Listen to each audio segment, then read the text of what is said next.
Padre, te damos infinitas gracias, Señor. Te agradecemos por el placer, te agradecemos, Señor, porque a ti te plació, Señor, para que tu pueblo hoy, Dios mío, venga a rendirte tributo, venga a adorar tu santo y bendito nombre. Gracias te damos, Señor, pero te damos gracias por las ricas bendiciones que tú has derramado en tu pueblo, Señor. Cristo Jesús, Señor, tu Hijo amado, adorado, y tu Espíritu Santo que mora en nosotros, Señor. Te agradecemos por todo, Señor. Y en esta hora venimos a suplicarte, oh Dios mío, venimos a rogarte, Señor, para que tu Espíritu Santo nos ayude y nos guíe, Señor, reconociendo nuestras debilidades y reconociendo que si no es por la intercesión de tu Espíritu Santo, nada podemos hacer, Señor. Ayuda a que tu pueblo, Señor, oiga esta tu palabra que va a salir de la boca del predicador, Señor. Que tú lo estés guiando, oh Dios mío, en este tiempo y nos estés guiando todo con el objetivo, Señor, de que tu nombre sea exaltado, el nombre de tu Hijo amado Jesucristo sea glorificado y que tu pueblo, Señor, y que tu pueblo pueda entender, pueda tener oído, Señor, para oír y retener tu palabra, Señor, para que la ponga por obra. Te lo pedimos todos en el nombre poderoso de Cristo Jesús. Amén y amén.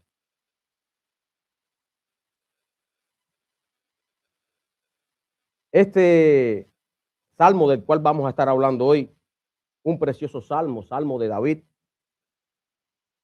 El salmista, conforme empieza el salmo, termina el salmo. Estemos buscando Salmo 8.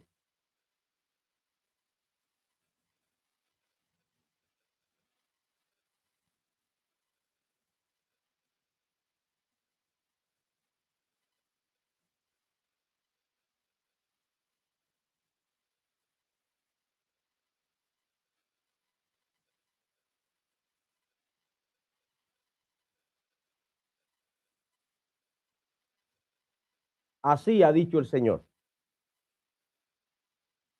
Oh Jehová, Señor nuestro, cuán glorioso es tu nombre en toda la tierra.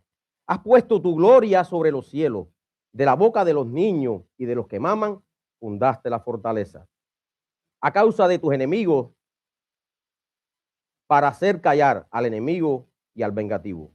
Cuando veo los cielos, cuando veo tus cielos, obra de tus dedos, la luna y las estrellas que tú formaste, digo, que es el hombre para que tenga de él memoria, y el hijo del hombre para que lo visite.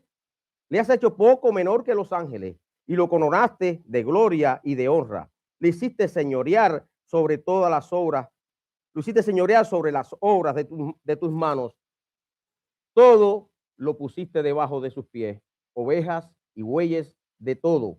Asimismo las bestias del campo, las aves de los cielos y los peces del mar, todo cuanto pasa por los senderos del mar. Oh Jehová, Señor nuestro, cuán grande es tu nombre en toda la tierra. El salmista, en esta expresión, cuando habla, oh Jehová, Señor nuestro, está reconociendo a Dios como su Señor, pero no está diciendo mi Señor, está diciendo Señor nuestro. Nos está poniendo a nosotros también como que Dios es nuestro Señor y Dios es nuestro Señor. ¿Cuánto decimos amén? Nos gloriamos en que Dios es nuestro Señor y nos recuerda que Dios es soberano y glorioso sobre toda la creación. Aunque el ser humano pequeño y dependiente, Dios le concede dignidad y responsabilidad como un regalo de gracia.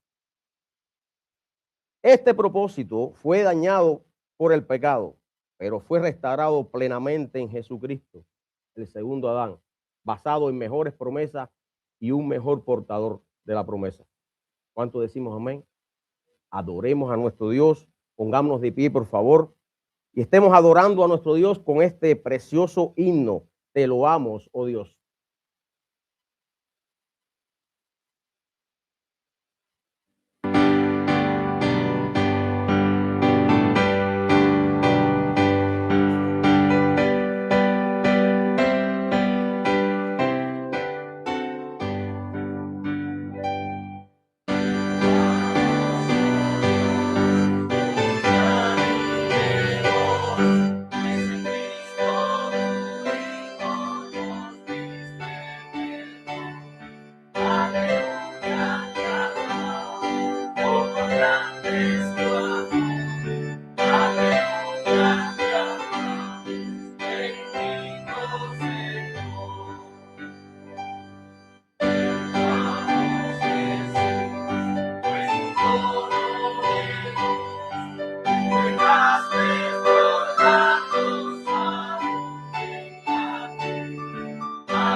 Y continuemos adorando a nuestro Dios con la lectura continuada, Filipenses capítulo 2.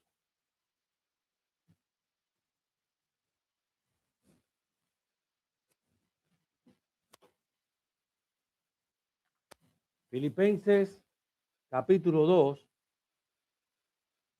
El apóstol Pablo nos presenta en este capítulo con claridad la humildad de Cristo, la unidad de la iglesia y la soberanía de Dios en la salvación, mostrando cómo la gracia transforma la vida del creyente. Es imposible pretender o buscar un creyente que haya sido salvo y que su vida no muestre una transformación. Pablo también nos anima en este capítulo a vivir un mismo amor, un mismo sentir y un mismo espíritu. También nos habla sobre la kenosis de Dios, la encarnación de Cristo, que no se trata de pérdida de deidad, sino que sumó una naturaleza humana, la cual, como veremos hoy en nuestra predicación, sí sufrió cambios, pero continuó siendo completamente Dios. Por favor, el hermano que lea capítulo 2.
Para que seáis irreprensibles y sencillos, hijos de Dios sin mancha en medio de una generación caída, en medio de la cual resplandecéis como luminares, asidos de la palabra de la vida, para que en el día de Cristo yo pueda gloriarme de que no he corrido en vano, ni en vano he trabajado.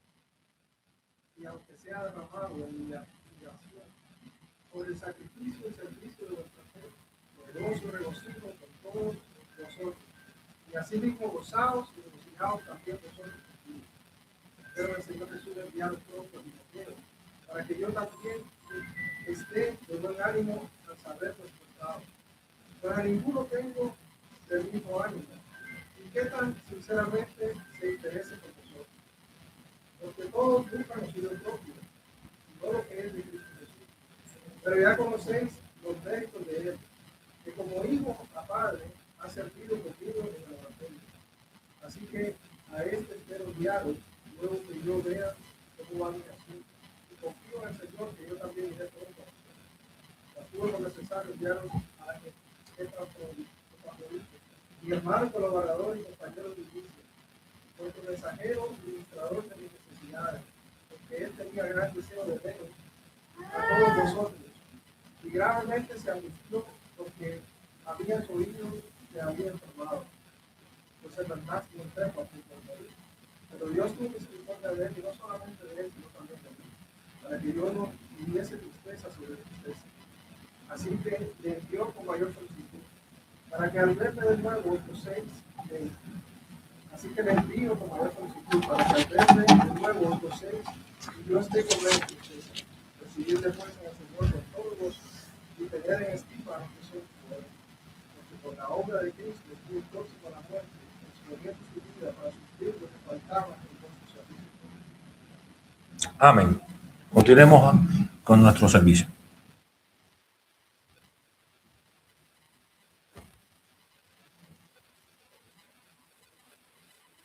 Continuemos adorando a nuestro Dios con dos himnos.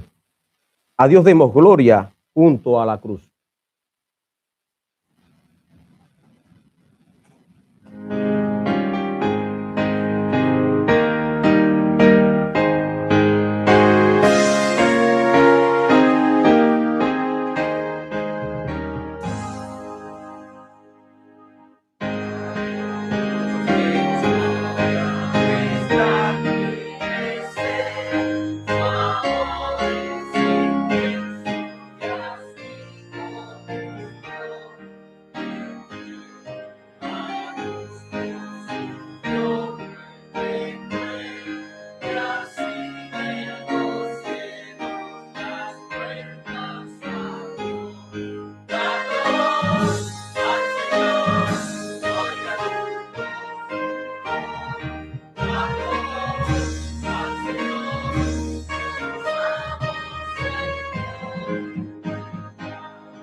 El énfasis final de este salmo no es el hombre, sino la gloria de Dios, quien usa incluso lo débil para manifestar su poder y establecer su reino. Soli Deo Gloria. Continuemos adorando a nuestro Dios ahora con la oración por la iglesia, las ofrendas y la predicación. Y le rogamos a nuestro hermano Jairo que por favor nos esté guiando por la iglesia, a nuestro hermano Joaquín que nos esté guiando por las ofrendas, y yo voy a guiarlos por la predicación. Así que por favor, inclinemos nuestro rostro. Padre, te damos infinita gracias por la oportunidad que nos das, Señor, de estar, Señor, con la necesidad de Dios. Te damos de Dios, forzosamente, para alabar tu nombre. Padre, te rogamos, Señor, en esta hora por nuestra iglesia. Tanta necesidad hay en nosotros. Necesitamos, Señor, la asistencia de Dios. Necesitamos, Señor, que cada uno de nosotros hace una vida de oración, una vida de paz. Padre, como acabamos de orar, concede, que podamos estar aquí,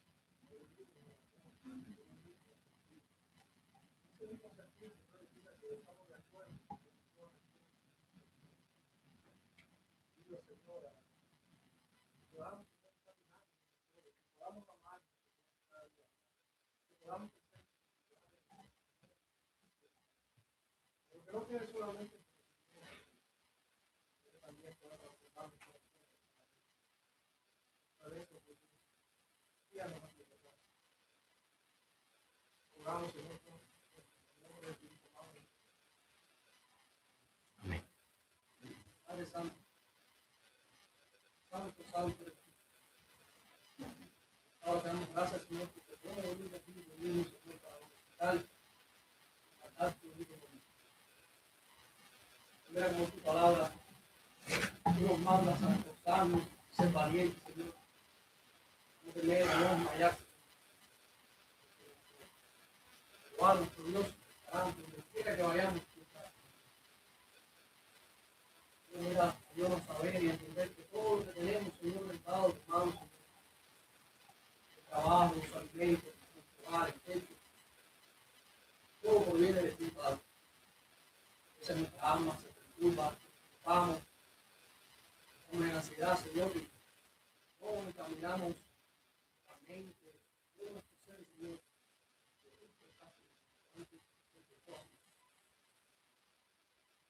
Señor, en esta hora, ayúdanos a ofrendar no con corazones tristes, sino con corazones alegres, agradecidos de todo, Señor. Esta ofrenda, Señor, no sea una ofrenda de personas, Señor, sino que todo lo que tú nos das, Señor, todo eso mismo valor grande. Ayuda a esta ofrenda que sea utilizada para los necesitados, para los hermanos que carecen de recursos, Señor, para la extensión de tu reino. Pero a cada hermano, a la que entender la gran necesidad que tenemos nosotros, de amor, de ser valiosos. En nombre de Jesús, te cedo todo. Gracias. Oh Jehová, Señor nuestro, cuán glorioso es tu nombre sobre toda la tierra. Tú eres el Dios creador y sustentador de todo, Señor. Hiciste al hombre a tu imagen y conforme a tu semejanza. Te damos infinitas gracias, Señor. En esta hora rogamos a tu santo y bendito Espíritu, Señor, que mora en nosotros, que nos esté guiando en este tiempo, Señor. Te venimos, Señor, a suplicar por tu iglesia, por tu amada iglesia aquí en Lauresville, Señor, para que tú pongas en nosotros tanto el querer como el hacer por tu buena voluntad. Oh Dios mío, y que estés ayudando al débil predicador, Señor. Que tú lo estés fortaleciendo en tu palabra, Dios mío. Y que salga de su boca tu palabra, Señor. Con fidelidad sea expuesta tu palabra, Señor. Para que tu pueblo hoy salga edificado, Señor. Tu nombre salga glorificado y el nombre de tu Hijo amado Jesucristo, Señor, sea exaltado, Señor. Te lo pedimos en tu nombre y para su gloria, Señor. Amén. Continuemos adorando a nuestro Dios con los himnos, fuente de la vida eterna, día en día.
Dice el Señor, cuando pases por las aguas, cuando pases por el fuego no te quemarás y por las aguas no te anegarás. Porque yo, Jehová tu Dios, estoy contigo todos los días de nuestra vida. Así que continuemos adorando ahora a nuestro Dios con el texto Hebreos 13 del 7 al 8 como título, vuestros pastores.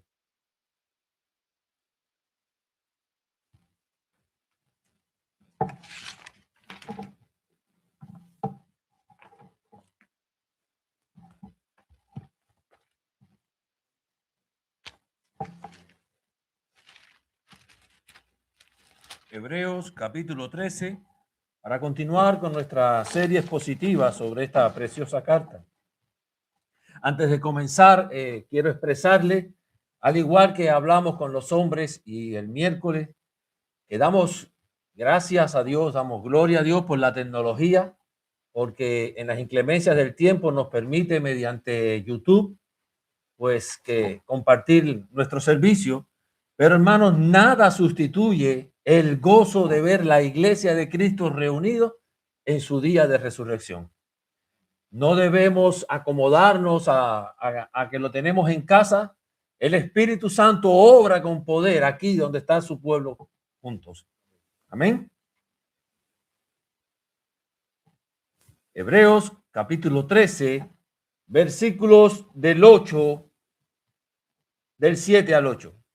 Acordaos de vuestros pastores que os hablaron la palabra de Dios.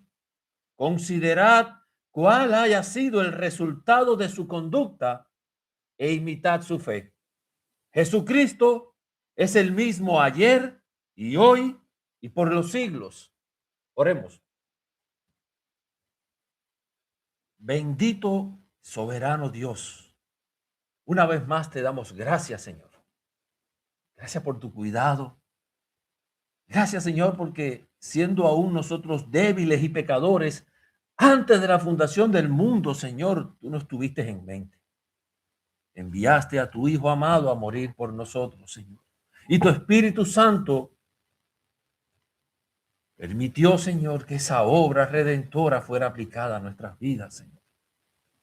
Y nos guía en el proceso de santificación. En esta hora, Señor, te suplico que tu Espíritu Santo me ayude a predicar como conviene, con denuedo, con fidelidad, con claridad, Señor. Ayúdame, Señor, a exponer este texto para que nuestros hermanos puedan salir, Señor, edificados y que tu nombre sea exaltado. Te lo pedimos en los méritos de Cristo y para tu gloria. Amén. Acordaos de vuestros pastores que os hablaron la palabra de Dios. Considerad cuál haya sido el resultado de su conducta e imitad su fe.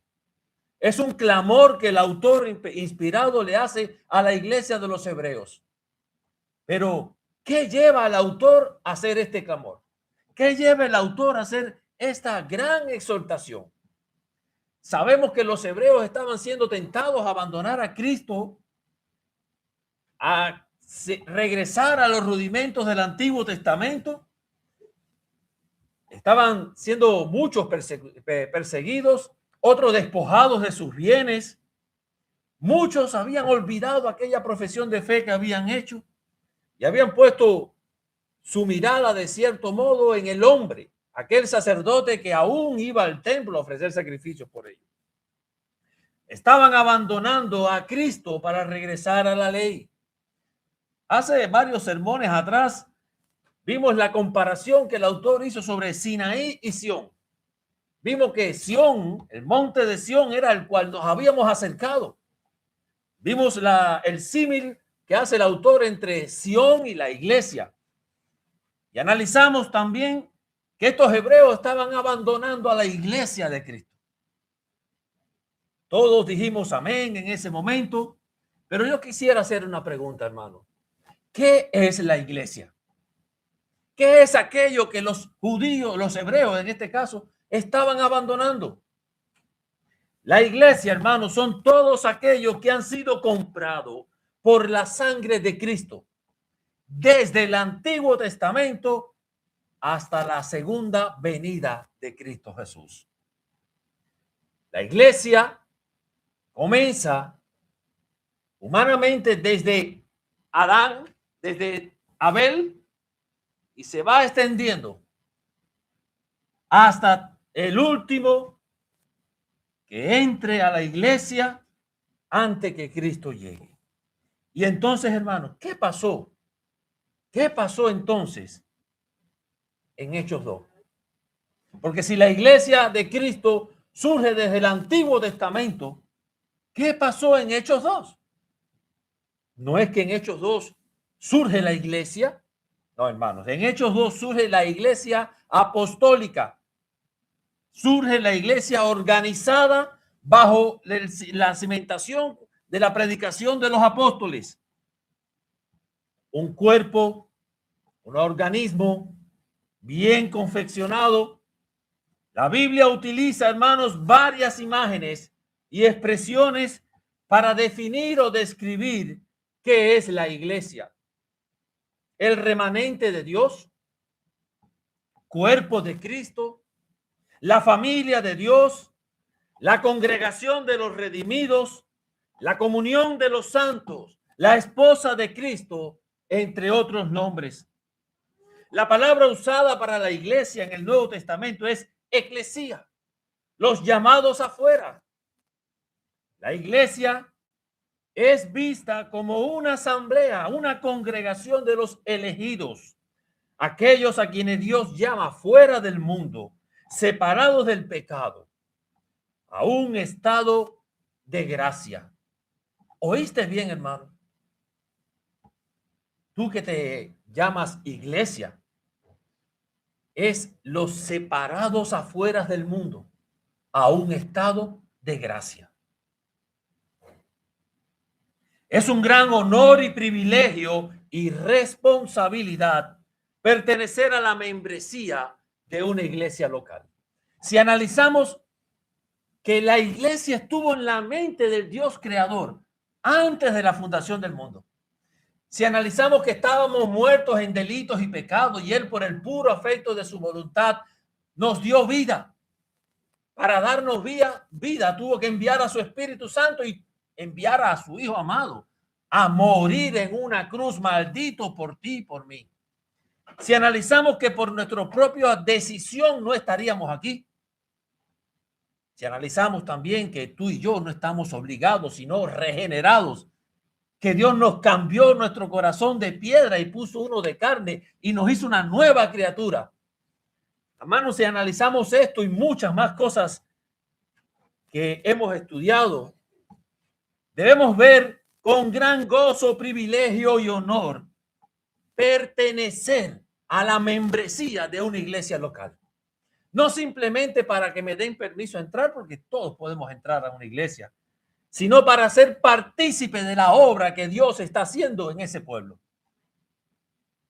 El cristiano o el cristianismo no es un aditivo más a nuestra vida. Muchos, desafortunadamente, tienen el cristianismo como algo más que soy. Mi profesión es ser doctor, soy barbero, limpio patio. Y también soy cristiano. No, hermanos, el cristianismo no es un aditivo más a nuestra vida. El cristianismo es lo que debe regir toda nuestra nueva vida. Toda nuestra nueva vida. Si voy a pensar como doctor, tengo que pensar primeramente como cristiano. Todo lo que yo voy a hacer es para la gloria de Dios. Un doctor secular no procura curar al enfermo para la gloria de Dios. Un maestro no enseña para la gloria de Dios, al no ser que sea cristiano. Tú y yo estamos llamados, hermanos, a llevar con honra, con honor, el gran privilegio de ser parte de la familia de Dios. En el orden dado por Dios, el ministerio pastoral juega un papel esencial en la iglesia. Fundamental. Es la iglesia una organización de origen divino. Cuando vemos el libro de Jueces, ¿cuál es la frase más recurrente en Jueces? No había rey y cada cual hacía como bien le parecía.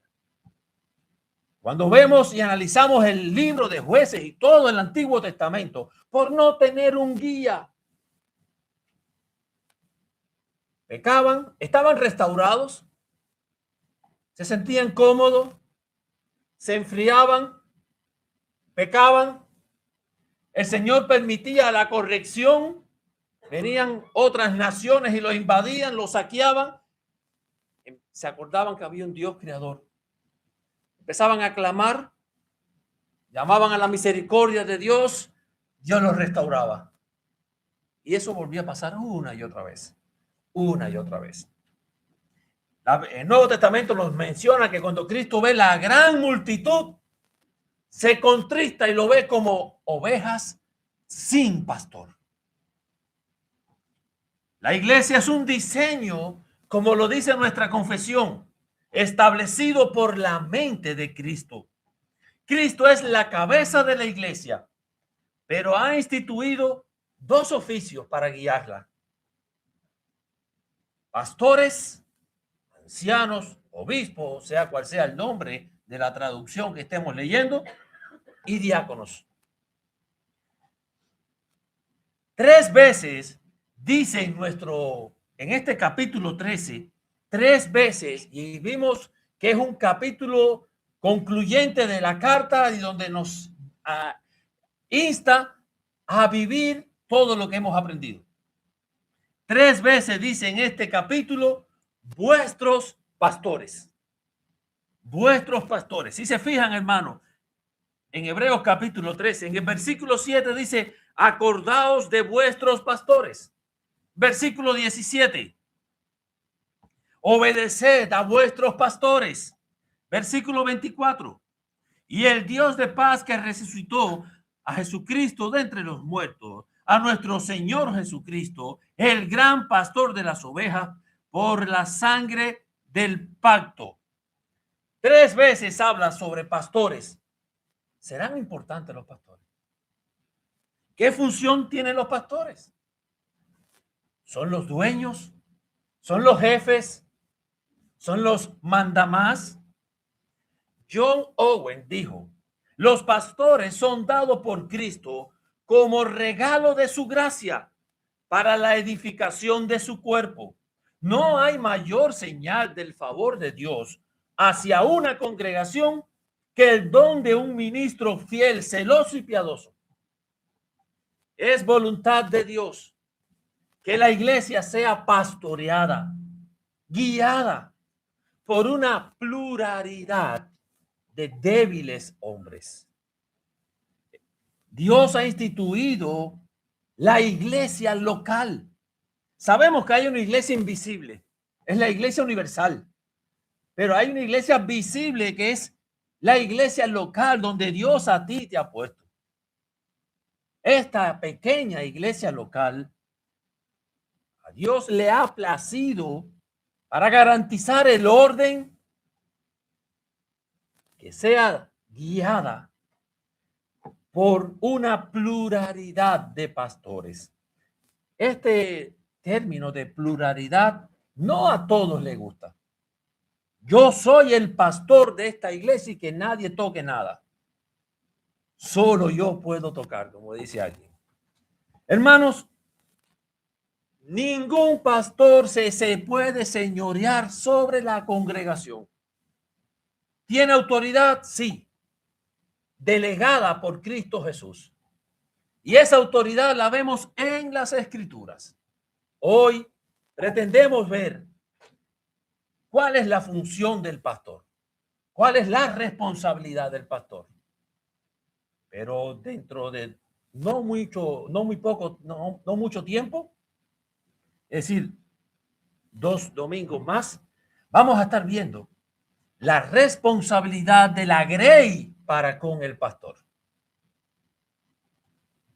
Efesios capítulo 4, versículo 11 nos dice, y él mismo, hablando de Cristo Jesús, Constituyó a unos apóstoles, a otros profetas, a otros evangelistas, a otros pastores y maestros. ¿A fin de qué? ¿Para qué lo constituyó? A fin de perfeccionar a los santos para la obra del ministerio, para la edificación del cuerpo de Cristo. ¿Hasta cuándo? Hasta que todos lleguemos a la unidad de la fe y del conocimiento del Hijo de Dios, a un varón perfecto, a la medida de la estatura de la plenitud de Cristo, para que ya no seamos niños fluctuantes llevados por doquier de todo viento de doctrina por estratagema de hombres que para engañar emplean con astucia las artimañas del error. ¿Para qué Dios le dio como regalo a la iglesia pastores? Para guiarlo a la estatura y la plenitud del varón perfecto, hasta que todos tengan una unidad de fe. Hermano, hay mucho trabajo que hacer. Hay mucho trabajo que hacer, pero quiero hacer un pequeño stop para dejarle ver que no es únicamente función de los pastores. Cada uno de los miembros de la iglesia está llamado a crecer, a ayudar al hermano, la mutua edificación. Los dones han sido repartidos a la iglesia para la mutua edificación. No se trata de que voy a ver qué me va a hablar hoy. Yo sé que ustedes como creyentes maduros, ya desde mínimo ayer, deben haber buscado este texto. Deben haberlo estudiado, leído, buscado concordancia. Deben haber hecho en su casa un culto familiar con lo que se va a predicar hoy para decir, viste, te lo dije. Yo sé que muchos lo hicieron. Al menos quisiera pensar eso. Hechos capítulo 14, versículo 23 dice, y constituyeron ancianos en plural, ancianos en cada iglesia. ¿De cuántos pastores están hablando? Ancianos en cada iglesia. Habiendo orado con ayuno, le encomendaron al Señor en quien habían creído. Hermanos, ¿cuántos pastores debe haber per cápita en cada iglesia? ¿Cada 10 miembros un pastor? No, no hay número. Entonces, ¿cómo sabemos cuántos pastores van a haber en una iglesia? Bueno, es deber de cada hermano analizar cuál hermano Dios lo está llamando, lo está capacitando para el ministerio pastoral. No basta con que haya un hermano que sea licenciado, doctorado en cualquier ámbito. No basta tampoco que haya un hermano que hable muy bien, muy elocuente. Hay cualificaciones que hoy vamos a ver necesarias, imprescindibles para un pastor. Filipenses capítulo 1, versículo 1, Pablo les dice, Pablo y Timoteo, siervos de Jesucristo, a todos los santos en Cristo Jesús que están en Filipo, con los obispos y diáconos, únicos dos oficios que Dios instituyó para su iglesia. Obispos, pastores, ancianos y diáconos. Primera de Timoteo, capítulo 5, versículo 17, dice, los ancianos que gobiernan bien sean tenidos por dignos de doble honor, mayormente los que trabajan en predicar y enseñar. Va a haber en una congregación pluralidad de pastores. No todos van a cumplir la misma función. Sabemos que aquel que sea designado por la congregación para que sea el que predique, pues va a ser más visto. No va a tener más autoridad. Va a ser más visto. Pero su función no va a ser más importante que aquellos que se dediquen a visitar, aquellos que se dediquen a aconsejar, aquellos que se dediquen a enseñar. Los ancianos que gobiernan bien sean tenidos por digno de doble honor. No es limpiarle los zapatos ni ponerle una alfombra roja cuando entra a la iglesia. Digno de doble honor, mayormente a los que trabajan en predicar y enseñar. Sí, hermano, predicar es un trabajo. Predicar es un trabajo. Cuando el pastor concluye su jornada laboral, en su casa hay una familia esperándolo, al igual que a ti. Hay deberes que debe cumplir. No puede abandonar la familia. Es su primer ministerio. Pero ese pastor, si desea predicar fielmente la palabra del Señor, debe orar y debe estudiar. Debe orar y debe estudiar. El pastor que piense que no tiene por qué estudiar, porque el Espíritu Santo en ese momento le va a dar palabra, sáquelo del púlpito. Sáquelo del púlpito, porque ningún predicador está llamado a hablar lo que a él le parece, sino todo el consejo de Dios. En la iglesia, como hemos visto, va a haber pluralidad de pastores y es necesario para que la iglesia no sea guiada por una sola cabeza. ¿Cuántas veces no nos equivocamos en nuestra vida? ¿Cuántas decisiones no tomamos mal en nuestra vida para con nuestra familia? No va a pasar lo mismo en la iglesia. Una iglesia no debe ser dirigida por un solo pastor. Pero también vemos en las escrituras que en las iglesias debe haber paridad de pastores. ¿Sabe qué significa eso? No hay pastorcísimos y pastorcitos. Todos tienen es el mismo estándar de jerarquía, por decirlo de algún nombre. No es que el predicador de los domingos es el pastor senior, el dueño, el jefe, el mandamás. Y los otros pastores son simplemente secretarios que van a hacer lo que él les diga. Hermanos, la iglesia de Cristo necesita paridad de pastores, donde los pastores se reúnan y bajo oración sepan guiar a la congregación de Dios, no es tuya, la congregación de Dios, y suplir las necesidades espirituales que ella tiene. Lo que uno lo ve, lo puede ver el otro. Quizás a mí me gustará hablar sobre escatología y me enfoque en predicar hoy o cuando terminemos Hebreos, quizás predique sobre Daniel o sobre Apocalipsis. ¿Es palabra de Dios? Sí. ¿Es necesario para la iglesia? Sí.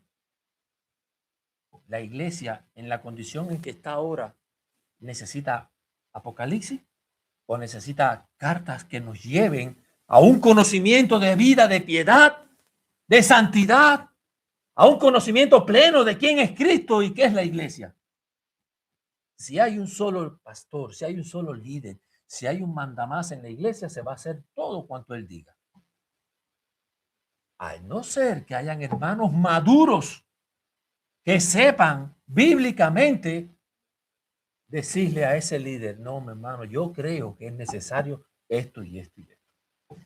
De ahí vienen, hermanos, nuestras repetidas oraciones los miércoles.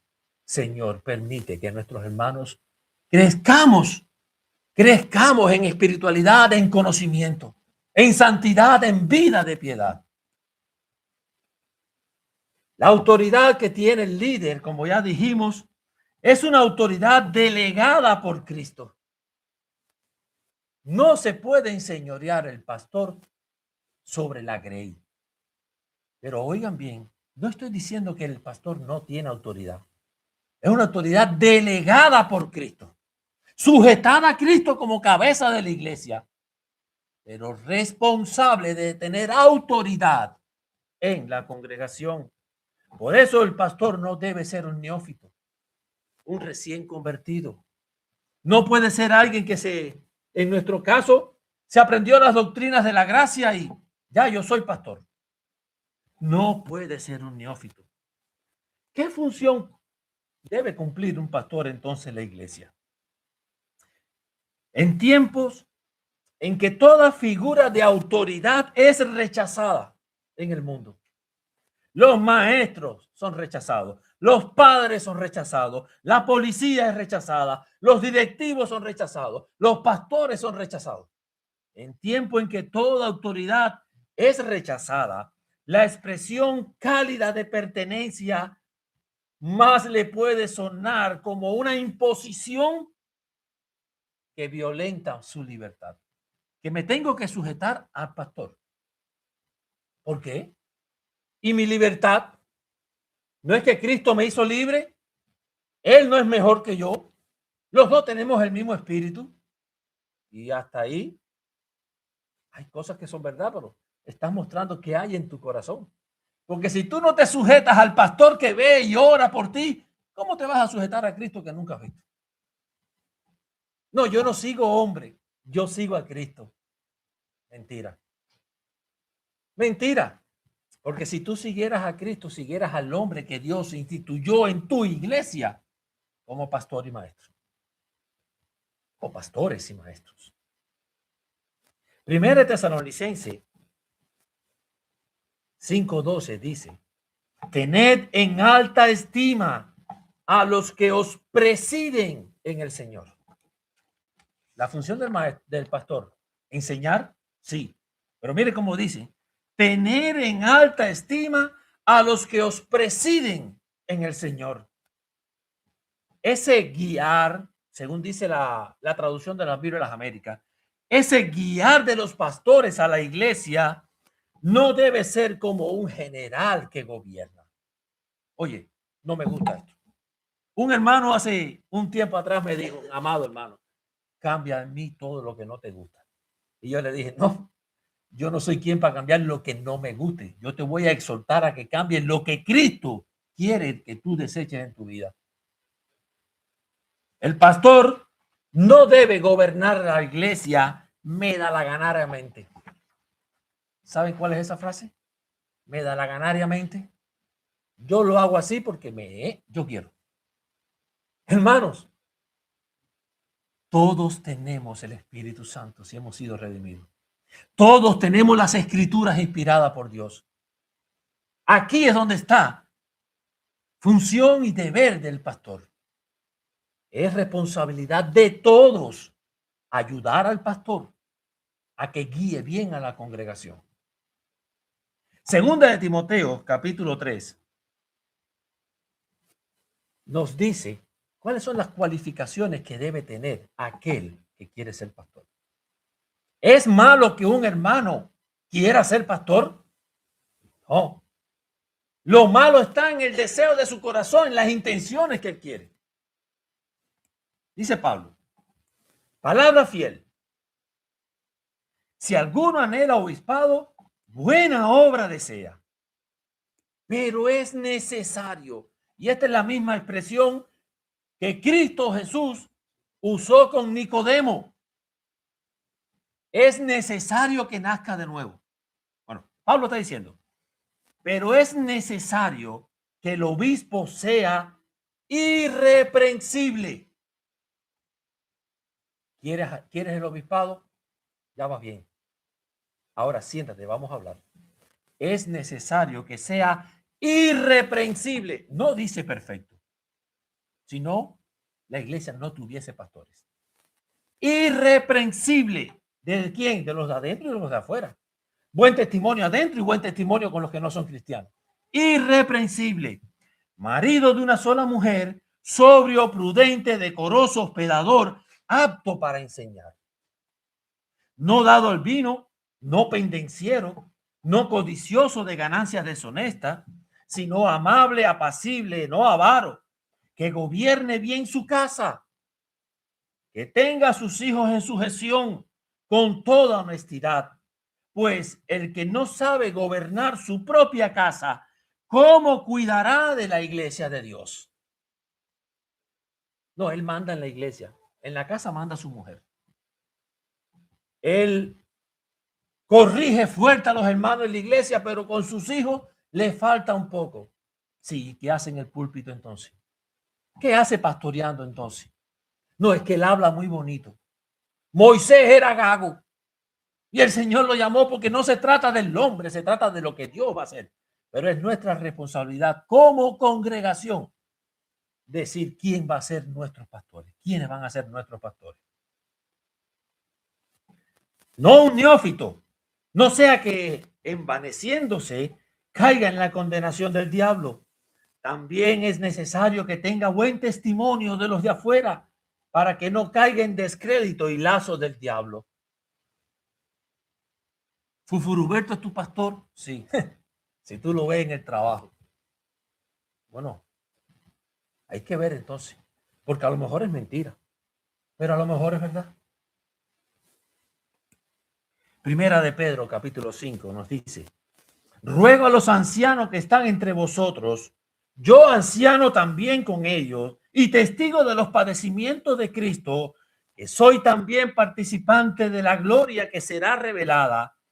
Apacentad la grey de Dios que está entre vosotros, cuidando de ella, no por fuerza, sino voluntariamente, no por ganancia deshonesta, sino con ánimo pronto, no como teniendo señorío sobre los que están vuestro cuidado, sino siendo ejemplos en la grey.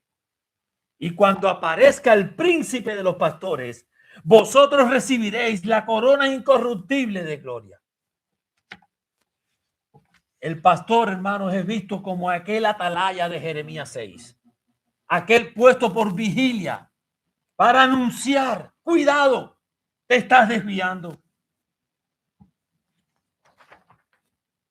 Ustedes se imaginan aquel atalaya gritando: cuidado, te estás desviando.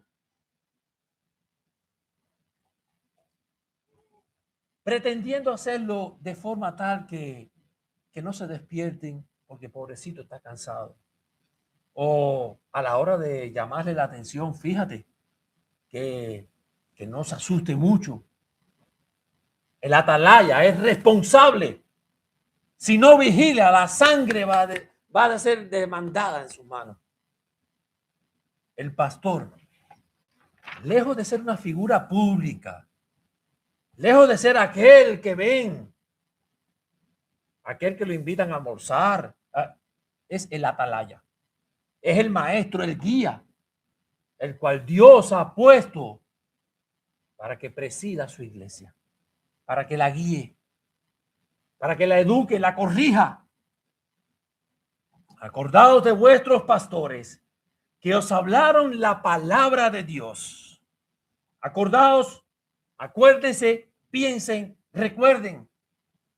Algunos comentaristas bíblicos hacen referencia a que estos pastores ya estaban muertos. Es por eso que el autor dice: acuérdense de vuestros pastores. Pero ¿y qué en nuestro caso?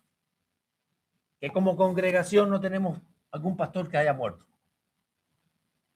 También incluye a los pastores en su ejercicio, mientras estos sean fieles a su llamamiento inicial, fieles en la predicación de la palabra de Dios e íntegros. Debemos considerarlo con el propósito de imitar su fe.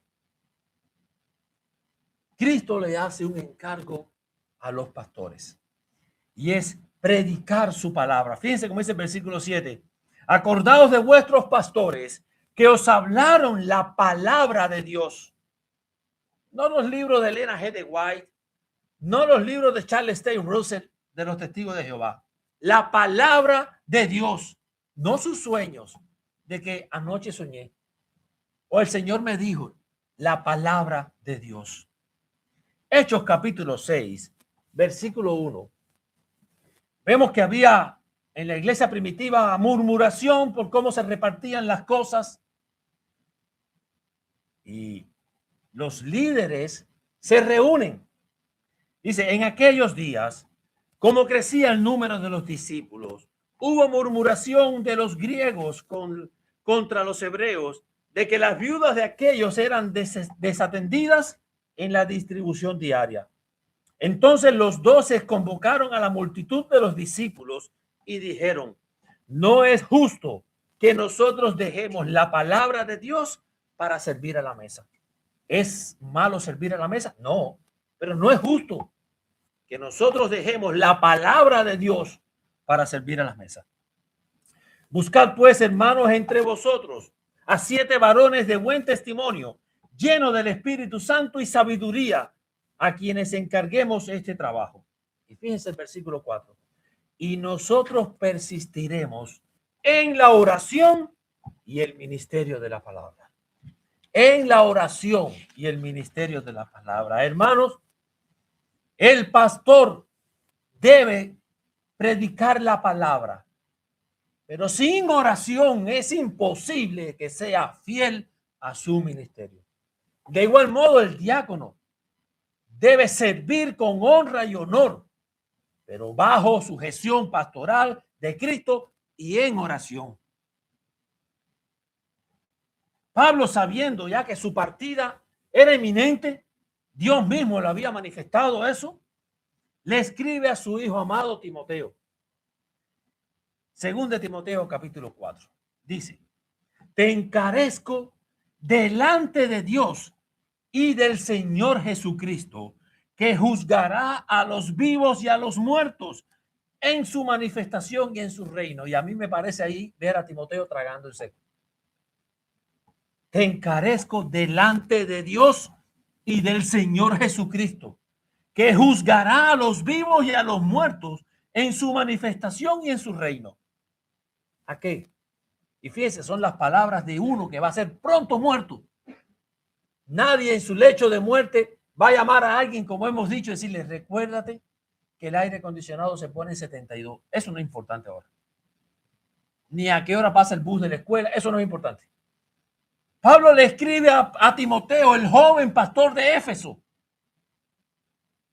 encarezco delante de Dios y del Señor Jesucristo, que juzgará a los vivos y a los muertos en su manifestación y en su reino, que prediques la palabra, que instes a tiempo y fuera de tiempo, redarguye. Y ahora vienen palabras que a la Grey no le gustan. Reprende, exhorta con toda paciencia y doctrina, porque vendrán tiempos cuando no sufrirán la sana doctrina, sino que teniendo comezón de oír, se amontonarán maestros conforme a su propia concupiscencia, y apartarán de la verdad el oído, y se volverán a las fábulas. Va a pasar, hermano. Va a pasar donde no van a soportar las doctrinas y se van a estar buscando maestros según la concupiscencia. ¿Y qué debe ser el pastor? Cerrar el púlpito, es decir, búsquense otro que ustedes no me hacen caso. Dice el versículo 5. Pero tú sé sobrio en todo. Soporta las aflicciones. Haz obra de evangelista. Cumple tu ministerio. Ningún pastor está llamado a convertir a nadie. Ningún pastor tiene la autoridad ni el poder de convertir a nadie. Nuestro llamado es a predicar la palabra del Señor, a guiar la grey, a todos aquellos que se dejen guiar. Recuerde que nuestra autoridad, la autoridad pastoral, es delegada por Cristo Jesús. La cabeza de la iglesia es Cristo Jesús. El que añade todos los que han de ser salvos es Cristo Jesús. No nos enfoquemos tanto en aquel que no quiere hacer caso. No nos enfoquemos en aquel que testarudamente hace caso omiso a toda advertencia y no me importa. Oren, pero cumplamos nuestro ministerio. Citando una vez más a John Owen, dijo, precisamente en su comentario a Segunda de Timoteo, este párrafo que vimos, dice, el primer y gran mandato a los ministros es predicar la palabra. Ninguna otra labor es útil, por útil que parezca, puede igualar la importancia de exponer las escrituras con claridad y poder. Sin esto, la iglesia se convierte en un cuerpo sin alma. William Perkins, puritano, dijo: la predicación de la palabra es la tarea más excelsa del pastor. Si descuida esto, por mucho que visite enfermos y gobierne bien la iglesia, ha fallado en su llamado primordial. La predicación es el medio ordenado por Dios para salvar y santificar a los elegidos. Pastor, pero es que tú llevas 3 meses y no me has visitado. Hermano, son 700 miembros en algunos casos. Mi función es orar y predicar. Hay diáconos y hay otros pastores en otras iglesias que se deben esforzar en eso. Tengo tiempo libre, vamos a visitar. Pero la principal función del pastor es predicar la palabra del Señor y guiar a la congregación en esa palabra. Es imprescindible, hablando de este texto pastoral, hablar de Richard Baxter y su obra maestra, El Pastor Reformado. Un libro que les animo, hermanos, a todos a que lo lean. El Pastor Reformado. Dice Richard Baxter: aunque el cuidado pastoral y la disciplina son necesarios, el púlpito debe ser el trono desde donde el pastor gobierne las almas. Un sermón fiel hace más en 1 hora que 100 visitas sin la palabra. Ahí hay del pastor que sustituye la predicación por meras obras sociales. El pastor, o es responsabilidad de la iglesia, señalar y ver con claridad y detenimiento a quienes van a elegir como pastores. Hoy yo orando con los hombres allá afuera, ante el comienzo del servicio, lo decía: es responsabilidad de la membresía de la iglesia pararse con detenimiento, con la Biblia abierta, y ver quién es o quiénes son aquellos que ellos ven llamados por Dios para guiar a su congregación, pero después deben permitirle pastorear la iglesia. A veces se les demanda a los pastores lo que tú como miembro no estás dispuesto a cumplir. Hermano, hoy no puedo ir porque me duele un poquito la cabeza, o porque el carro amaneció sucio, o por cualquier cosa. Ustedes se imaginan que el próximo domingo a 11 de la mañana yo llame al hermano Javier y le diga: Javier, no tengo ganas de ir hoy al servicio. ¿Qué pasaría? ¿Cuántos no se levantarían llamándome? Oye, eso no puede ser. ¿Por qué? ¿Por qué no te tomaste una pastilla, o por qué no arreglaste el carro el otro día? Con razón. ¿Cuántos llaman entonces a los hermanos que no vienen a los servicios? Y con esa misma solicitud le dice: ¿por qué no te tomaste la pastilla a las 12 de la noche? ¿Por qué, si el carro está roto, no lo dejaste y mañana lunes te vas en Uber y mandas a un mecánico que te lo arregle? ¿Por qué demandan del pastor aquello que tú como miembro no estás dispuesto a cumplir? El pastor debe ser serio. El pastor debe, el pastor debe, el pastor debe. Y es verdad. Pero en la vida de piedad, el miembro, el cristiano, tiene la misma responsabilidad que el pastor. Entonces, seamos prontos, seamos diligentes en vigilar la vida de piedad y santidad del pastor de la iglesia, pero también de todos los miembros.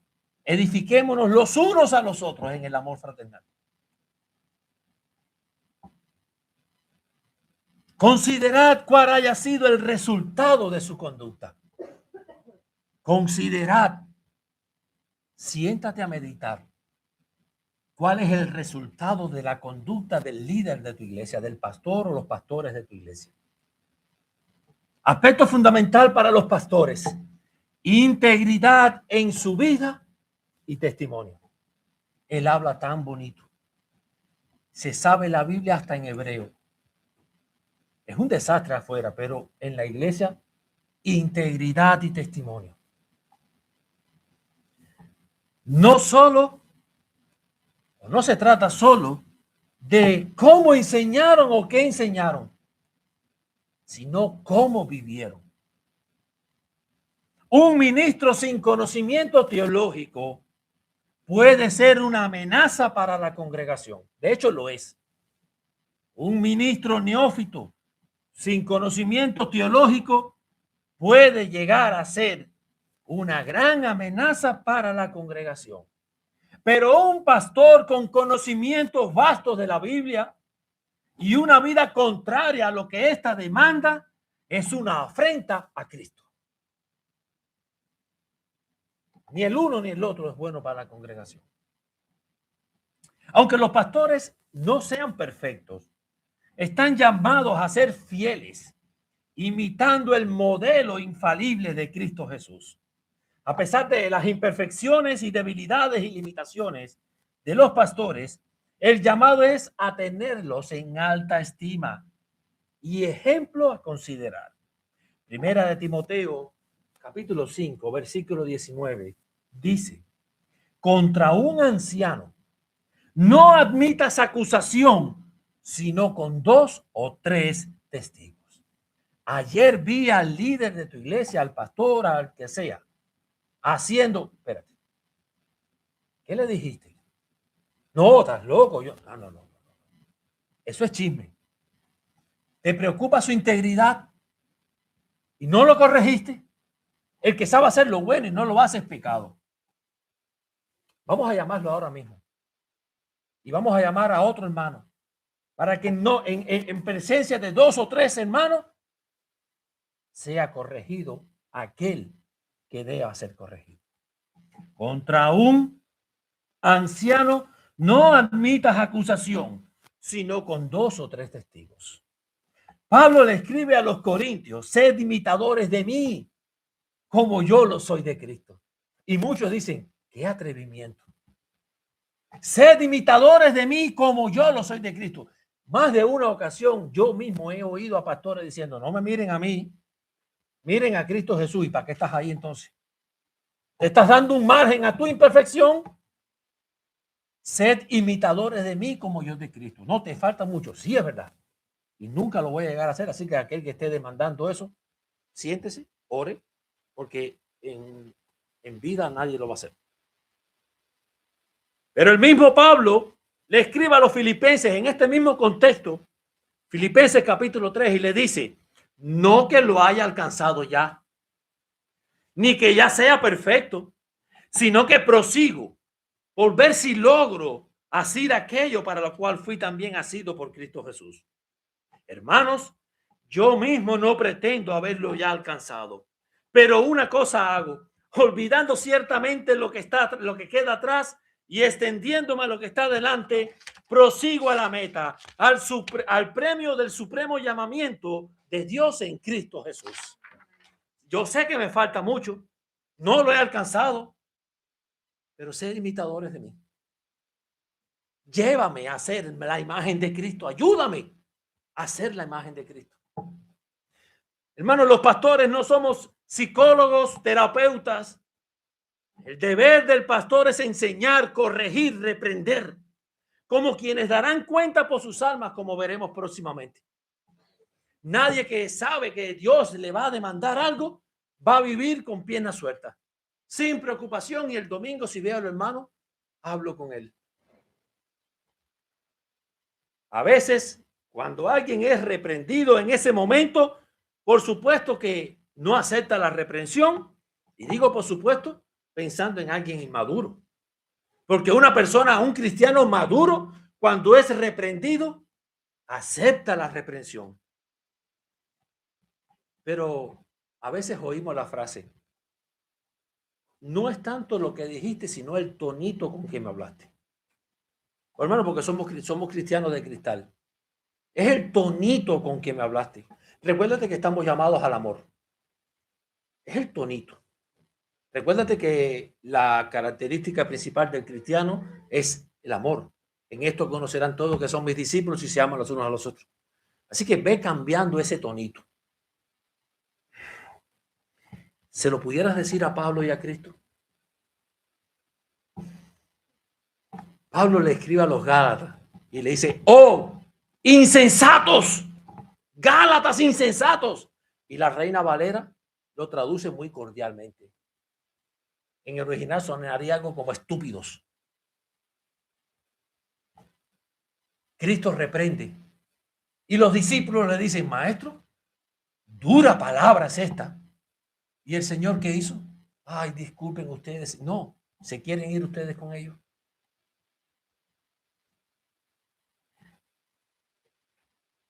Todos sabemos que la iglesia de los Corintios tenía todos los dones y todos los desastres también. Pablo en 2 Corintios 12:20 les dice, pues me temo que cuando llegue no os halle tales como quiero. Y yo sé hallado de vosotros, cual no queréis. Hablo el tonito. Recuerda que me estás lastimando. 2 Corintios 10. Yo, Pablo, os ruego por la mansedumbre y ternura de Cristo, yo que estando presente ciertamente soy humilde entre vosotros, mas ausente soy osado para con vosotros. Ruego pues que cuando esté presente no tenga que usar de aquella osadía con que estoy dispuesto a proceder. Resueltamente contra algunos que no tienen como si que nos tienen como si anduviésemos según la carne. Pablo el tonito, versículo 8 y 9 dice, porque aunque me gloríe algo más todavía de nuestra autoridad, la cual el Señor nos dio para edificación y no para vuestra destrucción, no me avergonzaré, para que no parezca como que os quiero amedrentar por cartas, porque a la verdad dicen, las cartas son duras y fuertes, mas la presencia corporal es débil. Él escribe así porque es por carta. Cuando esté aquí no se atreve. Miren lo que dice Pablo. Porque a la verdad dicen, las cartas son duras y fuertes, mas la presencia corporal débil y las palabras menospreciables. Esto tenga en cuenta tal persona, que así como somos en las palabras por carta, estando ausente, lo seremos también en hechos estando presentes. Esperen que ellos lleguen y síganse portando como están. ¿Por qué? Porque yo voy a demandar por sus almas. Se me va a demandar a mí por sus almas. ¿Se imaginan a los profetas del Antiguo Testamento? ¿Ustedes se imaginan a Natán llegando frente a David? Rey, mira, no te vayas a enojar. ¿Ustedes se imaginan a los profetas de Israel haciendo, ¿se recuerdan el ciclo del principio? Ustedes se imaginan a los profetas, oh Israel, no quisiera molestarlos, pero ni faltarle al pacto y a su conciencia y si ustedes no se ofenden. No, generación de víboras. Así ha dicho el Señor. El tonito. Hermano, el cristianismo de hoy está muy cristalizado. Muy cristalizado. Y no estoy diciendo o estoy pidiendo una autorización para maltratar a nadie. No, la corrección en amor debe ser fuerte. En amor debe ser fuerte. ¿Por qué? Ustedes se imaginan, Dios permita que nunca pase, ver a un hijo tuyo corriendo tras una pelota y saber que viene un carro. Tú le vas a decir, Joseito, cuidado. No, tú gritas y corre. Lo asustas y que llore, no me interesa. Pero voy a salvar su alma.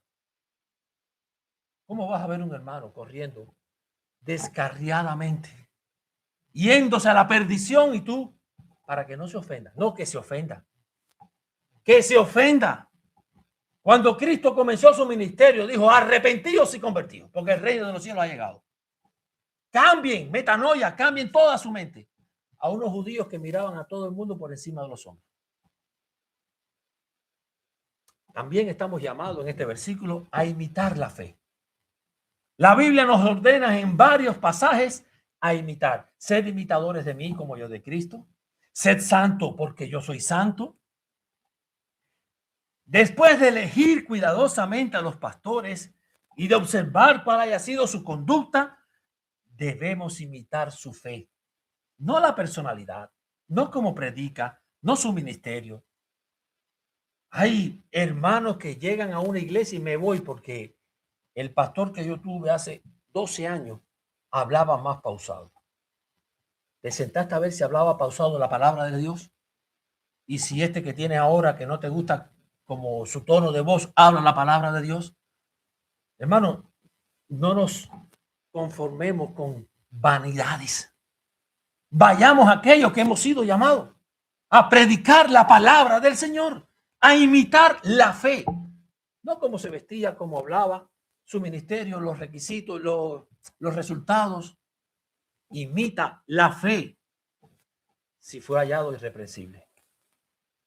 El pastor debe procurar dejar un legado, testimonio a los creyentes y ser de inspiración.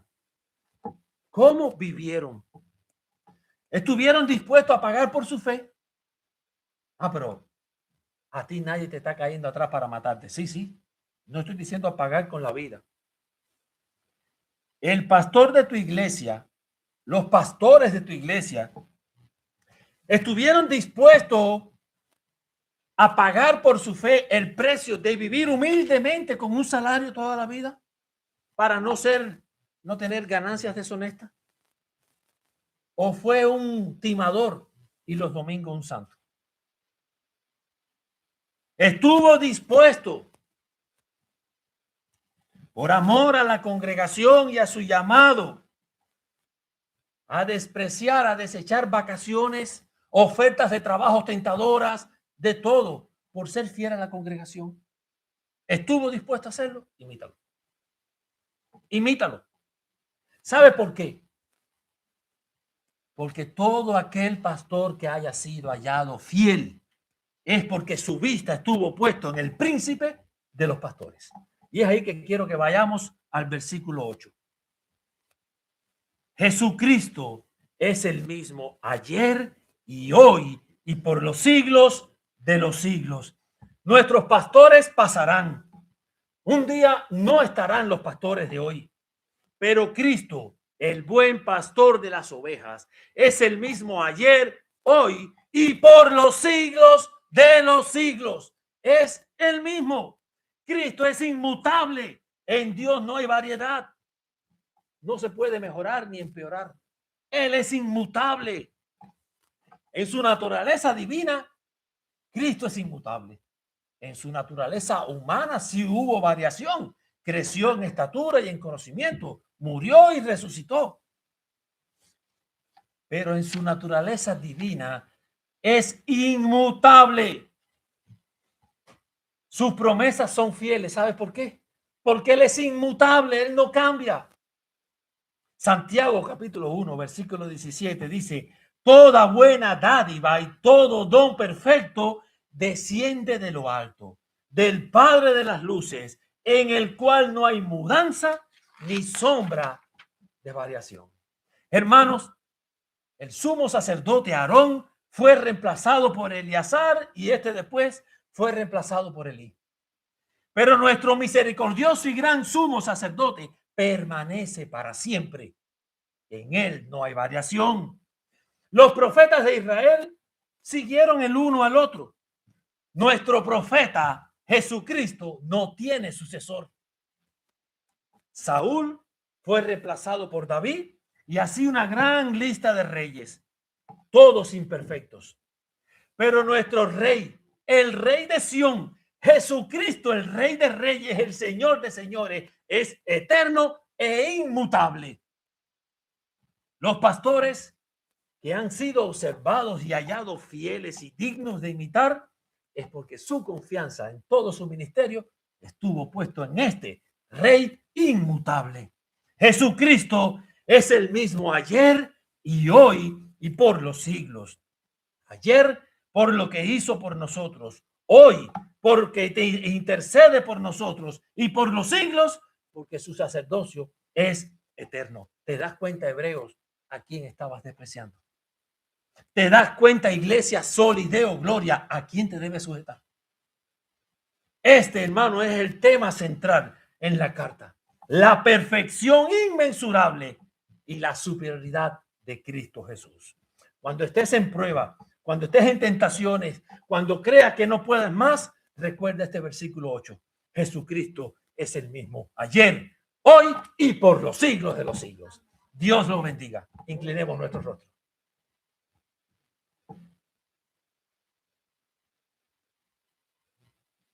Bendito Dios, te damos gracias, Señor. Gracias porque en tu soberanía, en tu sabiduría, tú has llamado hombres, Señor, para el ministerio pastoral. Tú los capacitas, Señor. Tú demandas de ellos una función que enseñe a tu esposa la palabra de Dios. Que redarguya, que reprenda en amor, que guíe. Mucho, Señor. Pero mucho.